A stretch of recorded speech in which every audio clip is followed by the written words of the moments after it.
समृद्धी महामार्गावरील बुलढाण्याजवळ सोमवारी सकाळी काही तासांतच अपघाताच्या 2 घटना घडल्या होत्या. या घटनेत तिघांचा जागीच मृत्यू झाला असून 9 जण जखमी झाले आहेत.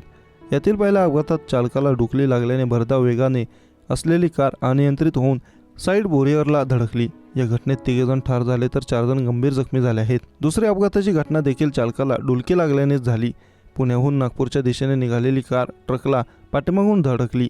या घटनेत 5 जण गंभीर जखमी झाले आहेत. अपघाताची माहिती मिळताच महामार्ग पोलिसांनी घटनास्थळी धाव घेत बचाव कार्य केले. दोन्ही अपघातातील जखमी व्यक्तींना उपचारासाठी रुग्णालयात दाखल करण्यात आला आहे. पोलिसांकडून मृतांची ओळख पटवण्याचे काम सुरू आहे. सजिद शेख वय वर्ष 32, बुर खान वय वर्ष 3, नाईमुनिया वय वर्ष 4, जयेश मोहम्मद वय वर्ष 5 आणि फैजान खान अशी जखमी झालेल्यांची नावे आहेत.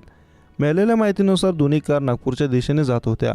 यातील पहिल्या कारचा नागपूर कॉरिडॉरवरील चॅनल क्रमांक 317 जवळ बॅरिकेड्सला धडकली. या घटनेत 3 जण मृत्युमुखी पडले तर 5 जण गंभीर जखमी झाले आहेत. दुसऱ्या अपघातातील व्यक्ती हे पुण्याहून नागपूरच्या दिशेने जात होते.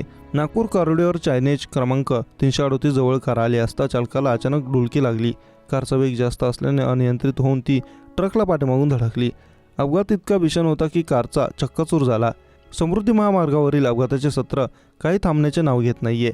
रविवारी पहाटे देखील समृद्धी महामार्गावर कारचा भीषण अपघात झाला. अज्ञात वाहनाने कारला धडक दिल्याने छत्तीसगड येथील 3 मृत्यू झाला होता तर 2 जण गंभीर जखमी झाले आहेत.